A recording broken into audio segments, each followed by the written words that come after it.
അപ്പോൾ ഇന്നത്തെ വീഡിയോ ചിക്കനും പച്ചരിയൊക്കെ കൊണ്ട് ജോലിയൊക്കെ കഴിഞ്ഞ് വരുന്നവരുടെ ക്ഷീണം പമ്പ അടക്കാനും നോമ്പുതുറക്കൊക്കെ പെട്ടെന്ന് ക്ഷീണം മാറി കിട്ടാനും നല്ല അടിപൊളി ഒരു വിഭവമാണ് നമ്മൾ തയ്യാറാക്കുന്നത്. അപ്പോൾ എല്ലാ പ്രായക്കാർക്കും ഒരുപോലെ കഴിക്കാൻ പറ്റിയ ഈ നല്ല രൂപം എളുപ്പത്തിൽ നമുക്ക് എങ്ങനെ വീട്ടിൽ തയ്യാറാക്കി എടുക്കാൻ നോക്കാം.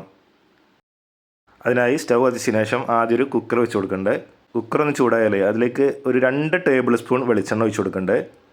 എണ്ണ ചൂടായാൽ തീ ഒരു ലോ ഫ്ലെയിമിൽ വെക്കുക. അതിനുശേഷം 1/2 ടീസ്പൂൺ ഉലുവ ഇട്ട് കൊടുക്കുന്നുണ്ട്. 1/2 ടീസ്പൂൺ ചെറിയ ജീരകവും ഇതിലേക്ക് ഇട്ട് കൊടുക്കാം. അതൊന്നങ്ങോട്ട് ഇളക്കിയെടുത്തതിന് ശേഷം അതിലേക്കൊരു 10ഓളം വെളുത്തുള്ളി അല്ലി ഇതിലേക്ക് ഇട്ട് കൊടുക്കണ്ടേ. അപ്പോൾ വെളുത്തുള്ളി ഗ്യാസ് ട്രബിളൊക്കെ ഉള്ളവർക്ക് നല്ലതല്ലേ. നോമ്പുതുറക്കൊക്കെ എന്തെങ്കിലും കഴിച്ചാൽ തന്നെ ചിലർക്ക് ഗ്യാസ് കയറാൻ സാധ്യതയുണ്ട്, അവർക്കൊക്കെ നല്ലതാട്ടോ. പിന്നെ ഒരു സവാള അരിഞ്ഞെടുത്തതാണ്, അത് ഇതിലേക്ക് ഇട്ട് കൊടുക്കുന്നുണ്ട്. അതിനുശേഷം ചെറുതാക്കി അരിഞ്ഞ ഒരു ക്യാരറ്റ് അരിഞ്ഞെടുത്തിട്ടുണ്ട്. കുറച്ച് കനത്തിലാണ് നമ്മൾ അരിഞ്ഞെടുത്തിട്ടുള്ളത്, അത് ഇതിലേക്ക് ഇട്ട് കൊടുക്കുന്നുണ്ട്. ഇനി തീ ഒരു മീഡിയം ഫ്ലെയിമിൽ വെച്ചതിന് ശേഷം ഇത് നന്നായിട്ടൊന്ന് ഇളക്കി കൊടുക്കാം. അപ്പോൾ നമ്മുടെ വീഡിയോ ഒരുപാട് പേര് കാണുന്നുണ്ട് കേട്ടോ, നമുക്ക് നല്ല സപ്പോർട്ടും തരുന്നുണ്ട്. എന്നാലും ചിലരൊന്നും ലൈക്ക് പോലും തരുന്നില്ല കേട്ടോ. അപ്പോൾ കാണുന്നവരൊരു ലൈക്കെങ്കിലും തരിക, അതേപോലെ മറ്റുള്ളവർക്കൊന്ന് ഷെയർ ചെയ്ത് കൊടുക്കുക കേട്ടോ. അപ്പോൾ നിങ്ങളുടെ സപ്പോർട്ട് നിർബന്ധമാണ്. നിങ്ങളുടെ സപ്പോർട്ട് ഉണ്ടെങ്കിൽ ഇതേപോലെ പുതിയ പുതിയ നല്ല നല്ല വീഡിയോകൾ നിങ്ങളുടെ മുന്നിലെത്തും, നിങ്ങൾക്ക് അടുക്കളയിൽ എളുപ്പം ഉണ്ടാക്കാൻ പറ്റിയ രീതിയിലുള്ളത്. ഇനി ഇതിലേക്ക് ഒരു തക്കാളി ഇതേപോലെ അരിഞ്ഞെടുത്തിട്ടുണ്ട്, അതിലേക്ക് ഇട്ട് കൊടുക്കാം. പിന്നെ ഇതിലേക്ക് ഒരു 250 ഗ്രാം, അതായത് 1/4 കിലോ ചിക്കൻ നമ്മളിതിലേക്ക് ഇട്ട് കൊടുക്കുന്നുണ്ട്. അധികം എല്ലില്ലാത്ത പീസാണ് നമ്മൾ ഇട്ട് കൊടുത്തിട്ടുള്ളത്. ഇനി ഇത് എല്ലാം കൂടെ നന്നായിട്ടുണ്ട് മിക്സ് ചെയ്തെടുക്കുക. പിന്നെ ഇതിലേക്ക് 2 തണ്ട് കറിവേപ്പില ഇട്ട് കൊടുക്കുന്നുണ്ട്. അപ്പോൾ ഇത് ആദ്യം തന്നെ ഇട്ട് കൊടുക്കേണ്ടതായിരുന്നു, അത് മറന്നു പോയതാട്ടോ. എന്നിട്ട് ഇത് എല്ലാം കൂടെ നന്നായിട്ടുണ്ട് മിക്സ് ചെയ്തെടുത്തോളി. പിന്നെ ഇതിലേക്ക് ഒരു 1.5 ലിറ്റർ വെള്ളത്തോളം നമ്മളിതിലേക്ക് ഒഴിച്ചു കൊടുക്കുന്നുണ്ട്. കുറച്ച് കൂടുതൽ വെള്ളം നമ്മൾ ഒഴിച്ചു കൊടുക്കുന്നുണ്ട് കേട്ടോ. ഈ കൂടുതൽ വെള്ളം ഒഴിച്ചു കൊടുക്കുന്നതിൻ്റെ കാരണം എന്താണെന്നുള്ളത് നമുക്ക് പിന്നീട് മനസ്സിലാവും. എന്തായാലും അത് ഞാൻ പറഞ്ഞുതരാം കേട്ടോ. അതിനുശേഷം ഇതിലേക്ക് ആവശ്യമായ ഉപ്പിട്ട് കൊടുക്കാം. 1.5 ടീസ്പൂൺ ഉപ്പിട്ട് കൊടുക്കണ്ടേ. എന്നിട്ടിത് നന്നായിട്ടുണ്ട് ഇതേപോലെ മിക്സ് ചെയ്തെടുക്കാം.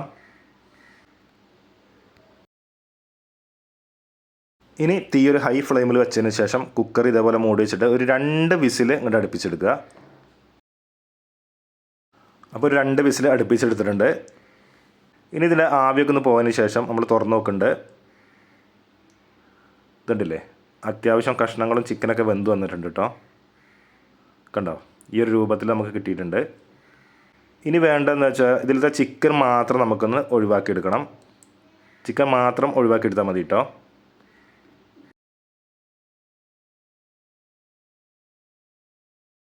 അപ്പോൾ മൊത്തം ചിക്കൻ നമ്മളത് കോരിയെടുത്തിട്ടുണ്ട്. പിന്നെ സ്പൂണോ ഫോർക്കോ വെച്ചിട്ട് ഇതേപോലെ നമ്മൾ ചിക്കൻ പിച്ചെടുക്കുന്നുണ്ട്. ഇത് ചെറിയ കഷ്ണങ്ങളാക്കിയിട്ട് പിച്ചെടുക്കുന്നുണ്ട്. അപ്പോൾ എല്ലില്ലാത്ത പീസാണെങ്കിൽ നമുക്ക് എളുപ്പത്തിലുണ്ട് ഇതേപോലെ പിച്ചെടുക്കാൻ. അപ്പോൾ നമ്മളിത് മുഴുവനായിട്ടും ഇതേപോലെ പിച്ചെടുത്തിട്ടുണ്ട്. ഇനി ഇത് മാറ്റി വെക്കാം. പിന്നെ ഇതിലേക്ക് വേണ്ടത് മെയിനായിട്ട് പച്ചരിയാണ്. ഒരു 150 ഗ്രാം പച്ചരിയോളം നമ്മൾ എടുത്തിട്ടുണ്ട്. ഇത് റേഷൻ കടയിൽ നിന്ന് കിട്ടുന്ന പച്ചരിയാണ്, ഇത് മതി കേട്ടോ. ഇനി ഇതൊന്ന് കഴുകി വൃത്തിയാക്കി എടുക്കാം നമുക്ക്. അപ്പോൾ നന്നായിട്ട് കഴുകി വൃത്തിയാക്കി എടുത്തിട്ടുണ്ട്.